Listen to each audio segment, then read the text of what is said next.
We've been married for 6 years. While pregnant with our third, I discovered my husband had been having a 4-month affair with my best friend. Op and her husband had been together since she was 19 and he was 22, married for 6 years now with 2 kids and a third baby on the way. She found out her dad has cancer. Her mother passed away when she was 12. Op's husband has been very supportive from day one and suggested that she step away from her job for a while to take care of her family. Op has her best friend, who she knew since they were babies. Both families grew up together. After going to wake her husband up, she discovered her friend's text messages to him from his phone, realizing it has been going on for 4 months. Op's husband and her best friend have been lying to her. She tries to figure out what to do next now that she knows about the affair. Update 1. Op spent a good amount of time gathering and documenting everything she has on her husband and her best friend. She used her dad's hospice care plan as a front cover so her husband doesn't know she knew. She is thinking about going back to work, but is working with a lawyer first to get things in order should she move forward with the next steps of her life. Per her lawyer, Op doesn't have to worry about her inheritance from her parents, which her husband cannot touch. While her husband was at work, Op revealed what took place between her husband and best friend to their mothers, who are now upset about the whole incident. Op met with the lawyer and got her finances, logistics, and everything in order to make sure she is in a good position to go after her husband and best friend. Update 2. Op provides a quick summary on how things went so quickly in the last couple of posts. She was able to meet with her OBGYN on the same day to get checked. All clear. Several more tests were done, and she is waiting for the results to arrive. Op met with her lawyer to go over everything, including her husband's financial records that she got a hold of, to make sure her bases are covered. If everything goes well with what she got, Op should not have any problems with getting the divorce papers within a month. Angie and Ruth, Mill and ex-BFF's mothers, told Op what happened after both sets of parents confronted Tyler, ex, and Jess, ex-bestest friend. All four are very upset with both for the affair. Tyler and Jess have been cut off from their families. Tyler discovers Op has moved her stuff and their children's stuff to her dad's to get away. He went to look for Op, but she wasn't there. She left for her dad's cabin with her kids, now away and safe. Tyler gets arrested after trying to break into Op's dad's house, not the cabin. Op had to get a therapy session in order to talk things out from her end, and will set up therapy sessions for her children as needed. Per her lawyer, Op is now collecting all text messages from Jess, who told her to fix everything, especially her parents cutting her off. Jess blamed Op for stealing Tyler from her. Tyler has begged to reconcile, but Op isn't giving in. He doesn't know about the divorce papers yet, until he would be served with them. Op suspected Tyler and Jess won't be staying together since their parents have confronted them. Jess's brother, Jake, is on leave from the military. He is stepping in to help Op and her family, per Angie and Bob. Op thanks the Redditors for the continuing support as she deals with the whole situation on Tyler and Jess. Update 3. Tyler finds Op's post and asked if she is serving him the divorce papers. Op said yes. He begs for forgiveness for his behaviors toward her. Op makes regular meetings with her lawyer to make sure she has everything needed to make things smooth. Jake is doing great, being a great support system for Op and her children. Op's dad is not doing well, now in the hospital for a while. Kids are adjusting well, along with therapy already set up to cope with the unexpected events in their lives after moving away from Tyler. Op is still pregnant for a couple more months. Update 4. Op's dad has died. Her marriage ended in dissolution after Tyler found out about being served with the papers. Per her lawyer, the dissolution process was quick and smooth after Tyler gave Op everything she asked for in the prior divorce papers. Op has full custody of the kids, with visitations for Tyler. Therapy is ongoing for Op and her kids. Still pregnant, but the baby is doing well. Op's Smill Ruth and ex-BFF's mom Angie are helping her with the kids. All 3 women are on great terms with each other. Jake has gone back to his active duties, but will be back to help Op and her family. Their friendship is going great and might be moving on to the next step, but Jake and Op are taking things slowly. Tyler and Jess are no longer together. He has left Jess, who has been blacklisted from her family after the blowup. Update 5. Mill and Angie are taking turns spending the night and days with me for the first 6 weeks until we get acclimated. I told them they didn't have to, but they insisted. Honestly, I'm grateful for it. I can feel the waves of PPD trying to drag me under, and my mental health really hasn't been doing so well. Don't worry, my therapist knows, and we're working through it. Knowing that this baby never gets to know and feel the love of my dad has really been hurting, and the fact that this is the only grandbaby he didn't get to meet. I miss him like crazy and wish he was still here. Jake was planning on staying in for another 2 years to retire, but they offered him early retirement, not because of anything going on with me or this whole situation. There was a situation at work. He didn't do anything wrong. LOL. So within the next 6 months, he'll be moving back home. He's going to try house hunting and find a place before he comes home. But since he isn't allowed to take any leave during this time to view places, since he has to work on his exit stuff, there's a chance he'll be temporarily living with me until he finds a place. No, he isn't moving in permanently, LOL. He might even just get an apartment for a year and then buy a house. There's also some drama with Tyler already because he's pissed I wouldn't let him in the room when I had the baby. So if you want any more updates on that front, I'll provide when I'm not overwhelmed. Love you all. Thank you all for being my ear when I need to vent and get everything off my chest. I hope all of your days are wonderful today and everything goes your way. Update 6. So, if you read any of my previous comments, you know that baby boy is here. He's honestly been the calmest newborn that I've ever managed. Hardly cries, is very content, and happy all the time. He's been reaching all of his milestone markers, even hitting the ones that aren't on the preemie scale. It's been such a relief and a blessing.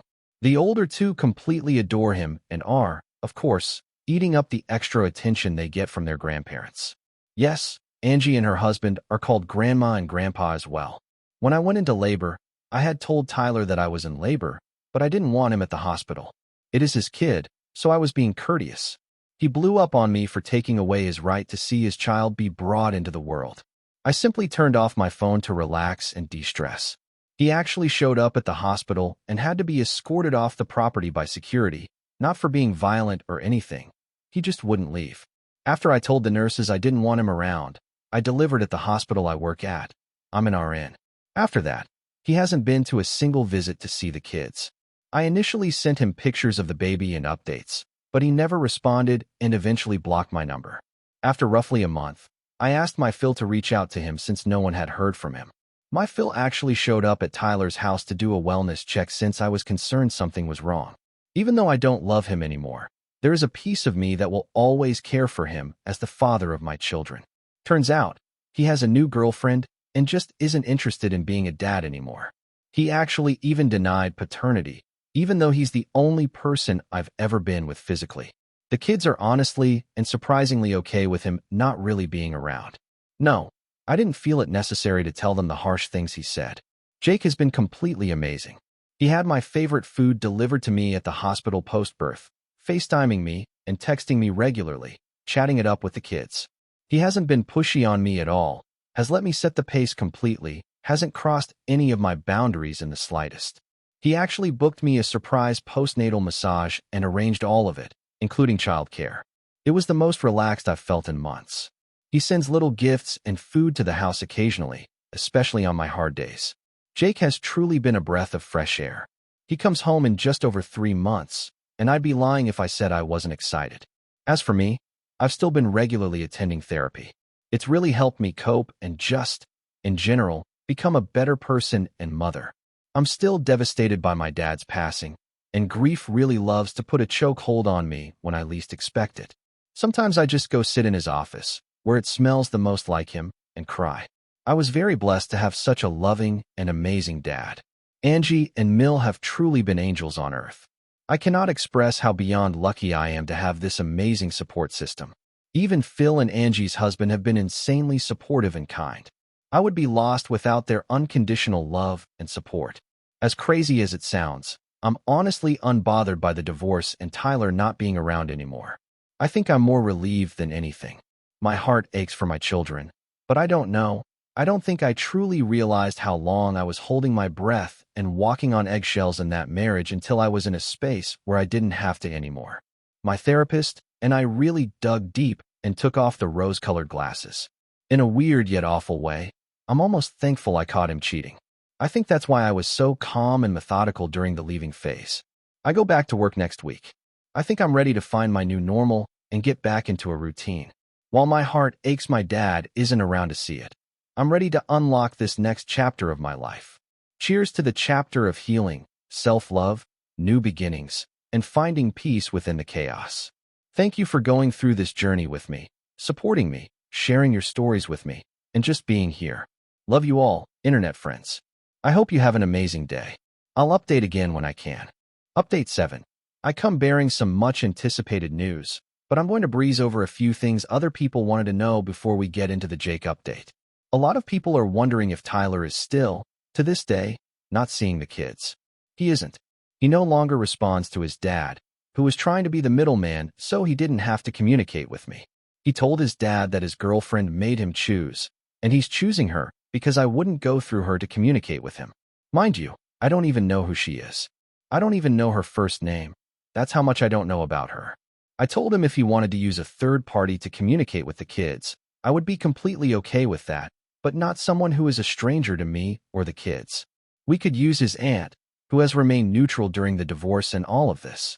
It wasn't good enough for him or her, I guess, so he decided to cut all contact. He didn't see the kids for Christmas or New Year. Shortly after the New Year is when he went full no contact. I'm managing the kids and working full-time as best as I can. I'm so grateful for all of the help I have.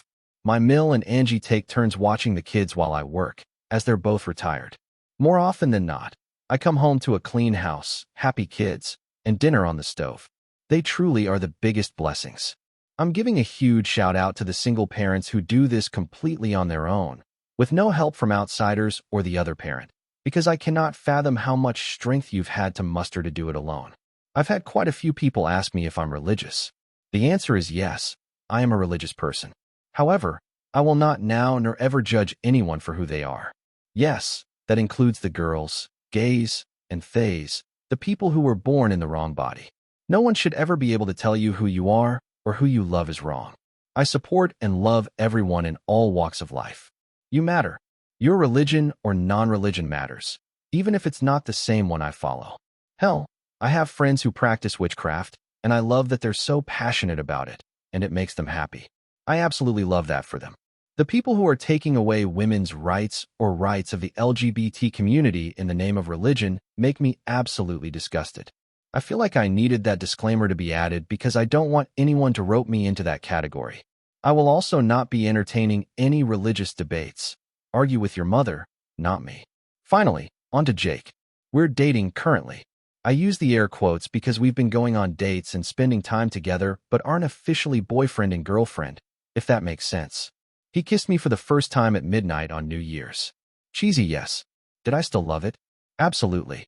I'm not ready to offer anything more right now.